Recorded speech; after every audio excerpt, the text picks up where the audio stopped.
ንዓኻትኩም ይኹን ክቡራት ተኸታተልቲ ሃገራዊ መርሓ ሚድያ ክቡራት ተኸታተልትና በቲ ትወና ዘለኹም ኣኻላት ርእይቶ ይኹን ደገፍ ነቐፌታ ልባዊ ምስጋና የናቕረብኩ ላይክ ኮመንት ሼር ከምኡውን ሳብስክራይብ ንክትገብሩኻ እናዓደምኩ ናብቲ ናይ ሎሙዓንቲ ሒዜ መፅየ ዘለኹ መደብ ብሓባር ንከታተል ቦርድ ክፍሊ ሚድያ ሃገራዊ መርሓ ቦርድ ክፍሊ መፅናዕትን ሓበሬታን ሃገራዊ መርሓ ሚድያ ሃገራዊ መርሓ ኣብ ዝቕፅል መደባቱ ንነዊሕ ብተኸታታሊ ዝቐርብ ንመበቆላዊ ዋንነት ቀይሕ ባሕርን ምስረታ ሃገረ ኤርትራን ኤርትራዊ ዜግነትን ኣመልኪቱ ብዝሰፍሐ መልክዑ ነቲ ኢትዮጵያዊ ኢምፓርያታዊ ሓላኺ መግዛእታዊ ሓይልን ድሑር ተሓሳስብኡን ህርፋን መስፋሕፋሕ ሸውሃት ልሂቓን ኢትዮጵያ ኣፍሮ ሓበሻውነት ነቲ ስሒጉ ንሕና ዝብል ካብ ሕዱር ባታዊ ትምክሕታዊ ባብልዳት መርሕኦም ከሰጋግርዎ ዝደልዩ ጥሙሕ መግዛእታዊ ሸርሖም ካብ 4ን 5ን ክፍለ ዘመናት ኣትሒዙ ዘቃልዕን ዘብርህን በቲ ሓደ መዳይ ከዓ ነቲ ካብ ደቡባዊ ምሕደራ ምንብባር ምድሪ ባሕሪ ዝግስግስ ዝነበረ ወራሪ ክርስትያናዊ ኣቤሲናዊ ኣፍሮ ሓበሻውነት ናብቲ ስግር ባሕርን ሰሜናዊ ክፋል ምድሪ ባሕርን ናይ ትማሊ ምድረ ፑንት ዝከላኸልን ንባዕሉ ናብ ኣቤሲናዊ ኣፍሮ ሓበሻውነት ደስፋሕፍሕ ዝነበረ ኣፍሮ ዓረባውነት ነቲ ኣብ መንጎ ዝነበረ ቅድመ ምድሪ ፑንት ናብቲ እዋን ምድሪ ባሕርን ኣብ መንጎ ዝቐርቀረ ነቲ ኩንነት 4ን 5ን ክፍለ ዘመን ዝፈጠረ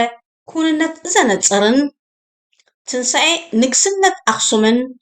ምስ ፍሕፋሕ ንግዳዊ ንጥፈታት ኣገልግሎትን ወደባት ባፅዕን ኣዱሊስን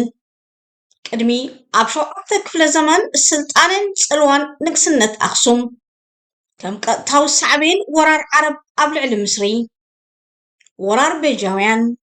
ነጥቢ ዓውዲ ክርፍስ ምድሪ ባሕርን ምስ ትሰዓበ ቅልጡፍ ዝርግሐ ምስልምናን ናብ ቦታታት ገማግም ቀይሕ ባሕርን ምዕናው ኣዱሊስ ኣብ 710 ድሕሪ ልደተ ክርስቶስ ተደሚሩ ንግስነት ኣክሱም ካብ ኣፍ ደገ ቀይሕ ባሕሪ ሓንሳኣን ናሓዋርን ኣርሒቑ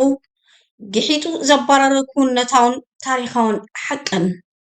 ምሕደራ ድሕሪ ውድቀት ንግስነት ኣክሱምን መበል 13 ክፍለ ዘመን 1270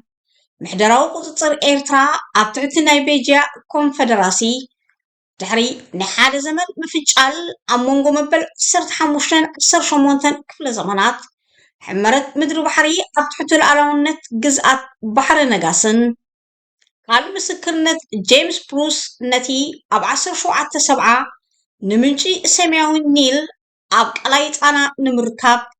ካብ ምዕፃው ዝተበገሰ ስኮትላንዳዊ ዳህሳሲ ምድሪ ባሕርን ኣቤሲንያን ብቐፃሊ ኣብ ናይ ሓድሕድ ኩናት ዝተፀምዳ ብንጹር ዝተፈላለየ ፖለቲካውን ኣሃዱታት ከም ዝነበራ ኩነታዊ ሓቅን ጥረ መበቆልን ብዝርዝር ዳህሳስ ኢጣልያዊ መግዛእቲ ኣብ ዓመት 1869 ኣብ ወሽመጥ ዓሰብ ጠረፍ ናይቲ ደቡባዊ ጫፍ ምንዳይ መራግፆ ቦታን ምብዳእ ፈረንሳዊ ምስ ፈሕፋሕን ካብ ጅቡቲ ናብ ኤርትራ ስግኣት ብሪጣንያዊ ወራር ንምልእቲ ኤርትራን ጉብቲ 1890 ምምስራት ናይታ እንኮ ቀዳመይቲ ኣዋጅ ግዝእቲ ሃገረ ኤርትራን ኣብ ኣህጉር ኣፍሪቃን ንፅሩነት ሸኻል ዶባት ኤርትራን ኢትዮጵያን ዝርዝራቱን ዝቐፀለ ኩናት 30 ዓመት ሃገረ ኤርትራ ነፃ ንምግባር ዝተኸፍለ መስዋዕትን ንምውሓስ ልዕላውነት ሃገረ ኤርትራ ዳግም ዝተኸፍለን ሕጂ እውን ንምትኽታኽ ድማዕ ኩናት ተበግሶ ኢትዮጵያ ውሕስነት ኤርትራዊ ሃገርን ሃገራውነትን ዳግም ምርግጋፅ ውሕስነት ሃገርን ኤርትራውን ሃገራውን መንነትን ሃገርነትን ሕቶ ኣፍ ደገ ባሕሪ ብኢምፔርያታዊት ኢትዮጵያ ዝተዛዘመ ዘይሕጋኽ ሕቶ መሰል ዋንነት ሕጋዊ ተጠቃምነት ባሕርን ሕቶ ኩናትን ቅዝፈትን ህልቂትን ህዝብን ዕንወትን ራስያ ንብረትን ህዝብን ሃገርን ደማዊ ፍሰት ደምን መስዋዕትን ተሓታትነትን ራስያን ካሕሳ ሃገራት ጣልያንን እንግሊዝ ኢትዮጵያ መሐወይ ኩናትን ምቕራብ ሕጋዊ ክስን ናብ ኣህጉራዊ ቤት ፍርድን ሙቋም ሬድስ ካውንስልን ተርኡ ኣብ ሕቶ ምፍታሕን ምርጋፅን ክልማያዊ ዋንነት ቀይሕ ባሕርን ውሕስነቱ ካብ ከባባውን ሃገራትን ኣህጉራዊ ተኣፋፍነቱን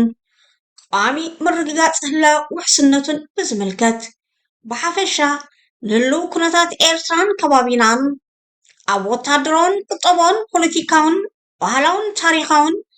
ምትኹታኽ ኩናት ወራር ንዋንነት ባሕርን ወደባትን ምፍልፋል ምሕላው ረብሓታት ኩናትን መሸጣ ኣፅዋንን ምጥሓስ ላዕለዋዊ ደቡባዊ እጀታ ክልል ማያዊ ቀይሕ ባሕሪ ኤርትራን ግናዕ ስርሒት ዓርመሽሽ ኣሃዱ ሓይሊ ባሕሪ ኤርትራን ፀጥታዊ ምኹርባት ኣሰጋገርቲ ዘመናዊ ኣፅዋርን መራኽብን ሙርኮታትን ቀዳሞት መራኽብ ኣዘርባይጃን ኢማራት ዓረብን ብዝምልከት ሚድያ ሃገራዊ መርሓ ተኸታታልን ቀፃልን ፅሑፍን ከቕርብ ስለ ዝኾነ ክትከታተሉና ንምሕፀን ቦርድ ክፍሊ መፅናዕትን ሓበሬታን ሃገራዊ መርሓ ቦርድ ክፍሊ ሚድያ ሃገራዊ መርሓ